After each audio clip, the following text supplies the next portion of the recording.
बहुत पुरानी बात है। इतनी पुरानी कि उस वक्त ना इंसान थे, ना शहर, ना आवाज़ों का शोर।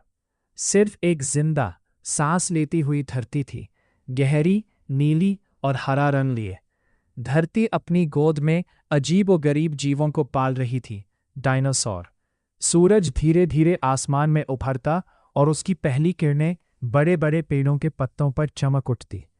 हवा हल्की सी सरसराहट के साथ जंगल में फैल जाती। इसी जंगल के बीच रहता था एक जवान डायनासोर, जिसका नाम था आरो। आरो एक हर्बीवोर था। वो सिर्फ पौधे खाता था, लेकिन उसका दिल बहुत बहादुर था। आरो का शरीर बहुत बड़ा था, लेकिन उसकी आंखों में एक बचपना था।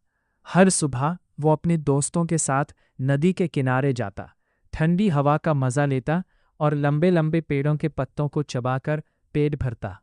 उसकी दुनिया सिंपल थी, खाना, दोस्ती और जंगल की खूबसूरती। लेकिन धरती के दिल में कुछ और ही चल रहा था। धरती महसूस कर रही थी कि कुछ बदलने वाला है। उसके अंदर कहीं गहरा में गर्मी बढ़ रही थी। कभी कभी जमीन हल्की सी कांप उठती, जैसे कोई बड़ा राज अपने आप को जगा रहा हो। एक दिन आरो अपने सबसे करीबी दोस्त रेक्सा के साथ जंगल के दूसरे हिस्से में गया।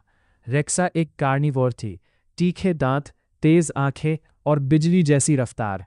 लेकिन दोस्ती ने दोनों के बीच के फर्क को कभी मायने नहीं दिया।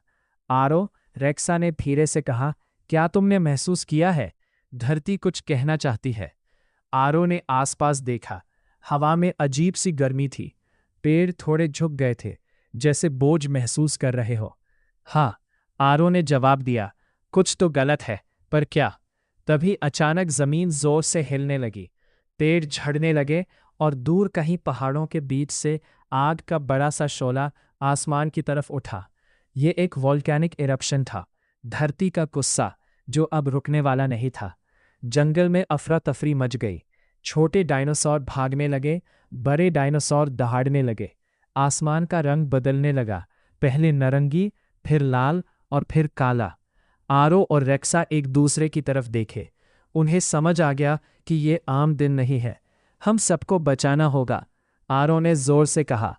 रेक्सा ने हाँ में सिर हिलाया। दोनों जंगल के बीच भागने लगे, छोटे डायनासोरों को इकट्ठा करने के लिए।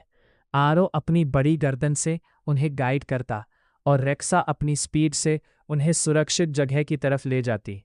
लेकिन धरती का रूप और भी भयानक होता जा रहा था। आसमान से राख गिरने लगी, सूरज दिखना बंद हो गया, हवा इतनी गर्म हो गई कि सांस लेना मुश्किल हो रहा था। तभी एक और खतरा सामने आया। आसमान में एक चमकता हुआ पत्थर तेज रफ्तार से धरती की तरफ बढ़ रहा था। ये एक एस्ट्रॉयड था, एक ऐसा मेहमान जो लाखों सालों के जीवन को पल भर में बदल देने वाला था। आरो ने उसे देखा और उसकी आंखों में डर साफ नजर आया। ये क्या है? उसने पूछा। रेक्सा ने चुपचाप आसमान की तरफ देखा। ये अंत है या शायद एक नई शुरुआत?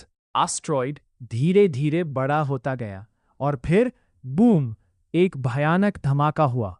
धरती का एक हिस्सा हिल गया। जंगल, नदियां, पहाड़, सब कुछ बदलने लगा। आसमान अंधेरा हो गया, जैसे रात ने दिन को निगल लिया हो। आरो और रेक्सा गिर पड़े, लेकिन फिर भी खड़े हुए। उनके आसपास हर जगह तबाही थी। दिन गुजारते गए, सूरज दिखना बंद हो गया, ठंड बढ़ने लगी, पौधे मुरझाने लगे, डायनासोरों के लिए खाना कम पड़ने लगा। आरो कमजोर होने लगा, उसकी चल धीमी हो गई। रेक्सा भी थक चुकी थी, लेकिन उसने आरो का साथ नहीं छोड़ा। एक शाम, जब अंधेरा और गहरा था, आरो एक छोटी सी पहाड़ी पर रुक गया। रेक्सा, उसने धीरे से कहा, शायद हमारी कहानी यहीं खत्म होती है। रेक्सा ने उसकी तरफ देखा। उसकी आंखों में आंसू थे। नहीं आरो, कहानी कभी खत्म नहीं होती। धरती हमेशा नई कहानी लिखती है। आरो हल्का सा मुस्कुराया। उसने आसमान की तरफ देखा, जो अब भी काला था। शायद तुम सही हो, उसने कहा।